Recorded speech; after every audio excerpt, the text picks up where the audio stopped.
I'm going to take you around to meet my friend. Okay. So, guys, I want you to meet James. That's his nickname. He's got a birth name, Mark, but we're going to call him James for today because that's what I've been calling him, and he goes by that. So I just want to say he is a wonderful man. He's not a drunk. He's not a drug addict. He was an engineer. He worked for Boeing. He's a great guy. He's a senior citizen. He's nearing 70 years old. And without going into the story, his ID is missing. And so what do you do when your ID is missing? Well, you can't just, roll over and die. You have to keep trying to live. He was out here from Illinois. He's a Seventh-day Adventist, and he couldn't get on the train. He couldn't go where he needed to go. He was in Hawaii recently. So he crawled under a highway and slept in a culvert, and he was walking beside the road, and I saw him walking, and I thought to myself, he's not hitchhiking, he's probably fine. But it was raining, and he did have a raincoat, so he was still fine. But this little still small voice said, stop the car. I pulled over, waited for him to approach us, and I said, where are you going? I can give you a ride. So he said, well, I'm going to Red Bluff.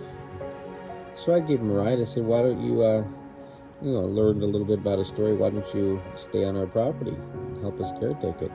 Well, when we got to the property, we had been robbed, and we didn't realize that everything was gone. Our home was gone. The bed he was sleeping was gone. But he did stay there for a while in a really bad situation, and it was cold. So I brought him here. And that's a little bit about him. We'd like him to be, in fact, he is part of our family. And this is what I want to say. I'm going to ruffle some feathers here, because I know that if I call up a pastor or someone who's the representative of God in this area or Christianity, they're going to have all kinds of statements they're going to say. For example, they're going to say, well, that's not our responsibility, and a man sows what he reaps, and that's his problem. But they'll preach the same the sermon that Jesus preached, which is what you do for the least of these, you do for me, he says. So actually, Hindus help people because it helps themselves, with their immune system. It makes them feel good to help others. But we help people because of what Jesus did for us on the cross, not for something we're going to get out of it, but it's because we love Jesus. And I know that, I've got a child, and if someone loves and helps my child, I'm going to consider them my friend, and I'm going to be thankful, and I'm going to feel that they're actually loving me because they're loving my kids. And I believe that's how God is. He's a personable God. He's not just some make-believe thing in the sky. He's right here with us in our hearts. So I'm going to just shout out to the Christian community in Oroville. I have to leave to Hawaii, and we don't own this house. It's been made clear to us that you can't be here while I'm gone. And so I'm going to shout out to our Christian community, our Seventh-day Adventist community, and see if anybody would be willing to help you during the time we're gone. What do you think about that?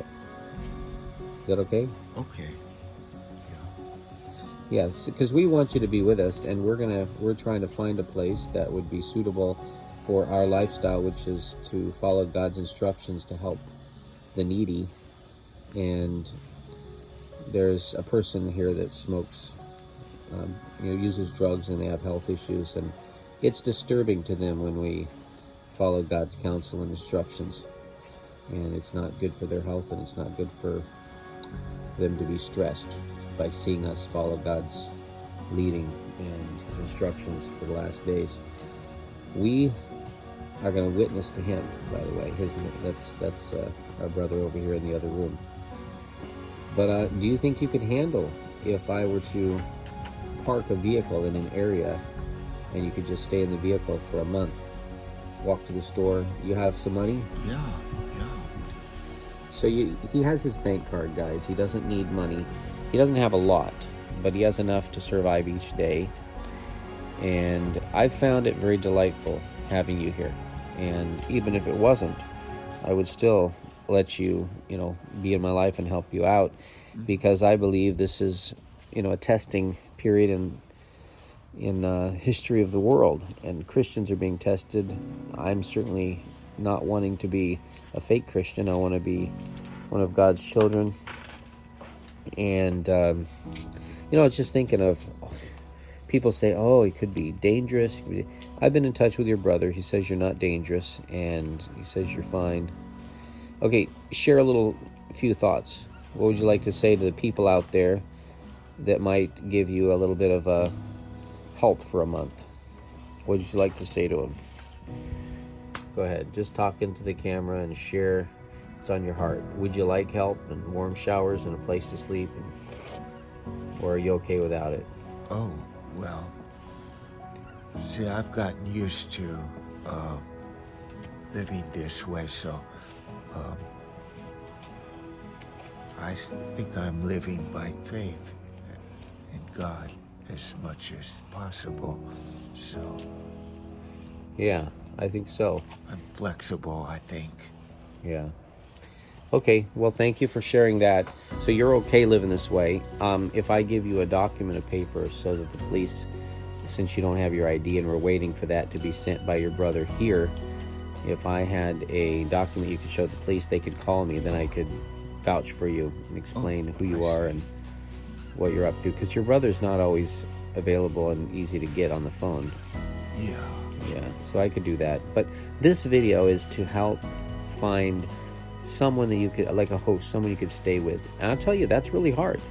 The people that profess to be God's people, they don't host people, they don't help people. I don't know of hardly anyone taking people off the street, homeless people, or doing any of that sort of work. They're waiting for Jesus to come, and they think they're going to be okay without actually following the teachings of Jesus, which is to feed the hungry, clothe the naked, and house the homeless. Have we fed you? Yes. Have we clothed you? Everything you're wearing, I gave you. The shirt, the hat, the jacket, the pants, the shoes, gloves. You look fine. And the only thing that we haven't done really probably better of is giving you a better place to sleep. You sat in the car for a month. Yes. Yeah. He's going for a walk now. Over the years, people have developed a way of talking to where when you present these sorts of scenarios or situations, they have all of the answers they think are the right answers to get out from under helping, these people. So it's just kind of sad. I'm going to post this. I'm going to share this video. I don't want to step on any toes or hurt anyone's feeling. I get, scolded by Christian leaders, church leaders, friends. They say, that's the work of the Salvation Army. Ellen White said that. Maybe the Sabbath is the work of then some other organization, not us. Maybe that's the work of the Jews. I mean, it doesn't, to me, I just see black and white sometimes. But if anyone has some advice for me, I'm going to help these people whether I have a house or not. Wherever I'm at, I'm going to give them what I have. If I have a bed, I'll give them my bed. I want my daughter to see that I'm actually practicing what I preach, not just talking about it. Moving my lips. And sure, I'm not a perfect person, but I'll tell you, when Jesus comes, Desire of Ages, to the least of these my brethren chapter, it says, when Jesus comes, the two classes would be the lost and the saved. And according to the timeline of prophecy, where we're at in today's, the day in which we live, we are very, very near to Jesus coming. And I think we should be doing all we can to follow Christ, not try to find excuses why we don't have to follow him. So, to the least of these my brethren, chapter in Desire of Ages, Jesus said, Sister White wrote down on paper that there were two classes, the lost and the saved. and their eternal destiny turned upon one point. And then she goes on to say what that was, but it was what they did for Jesus, their Savior, the person of the poor and suffering.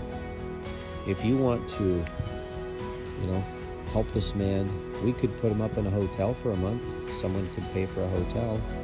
Otherwise, he's just going to be living under the street, under the bridge, and there's not one Christian person, not one Adventist that I know of that I can call that would help him for time. And trust me, guys, I've been out there doing evangelism. I was a missionary in our country for 9 months, and not one person offered me a home to stay in. And I went door to door and preached in the churches, yes, the Adventist churches, and I preached this message of, Matthew 25 verse 40. It's a very interesting message, and it's a message that people don't like to talk about because it makes them feel uncomfortable to help people. I'm not talking about helping drug addicts here. I've helped drug addicts, but this guy is not a drug addict. There are a lot of people out there that are, I asked him, I said, what's your religion? He didn't know what mine was, and he said, I'm a Seventh-day Adventist.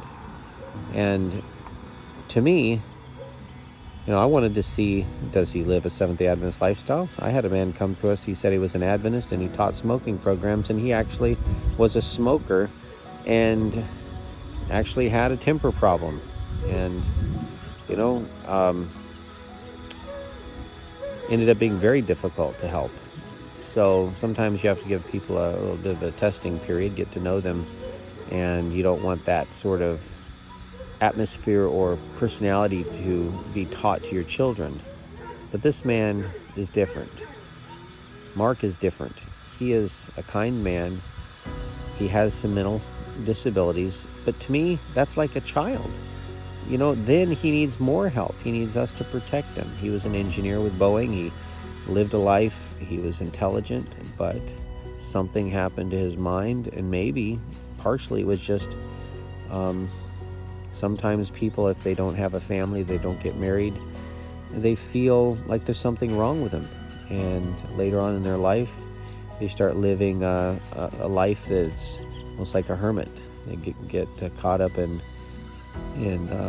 being alone, and they adapt to it, and they don't have the social skills that they would have if they were around more people. So we love him. We'd like him to be with us at the property. He would be a great blessing. We've never taken any money from him, but he does get Social Security. He does have his bank card, thankfully. He still has his bank card. Actually, now that I think about it, his brother is his payee. So he has the money, and then this guy, Mark, and I understand. It's understandable how he lost his ID. I'm not going to go into the story. It's a whole nother video. But it was not his fault, and I feel bad for him. So he was able to go down to Walmart and just get a card, a debit card, and his brother hooked it up for him and puts the money in it every day. But he doesn't have enough. He gets $35 a day. That's just enough for food. And he's from Illinois, so he can't afford an apartment. He can afford food, but that's about it. And he likes to travel. He likes to ride the train. So if you can help him for a bit, he wants to travel some more, but he's willing to live with us and help us during the spring and the summer and provide money for our projects. And yeah, we'd love to have him with us. So help us, guys. Help us help him. Thank you so much. Bye-bye.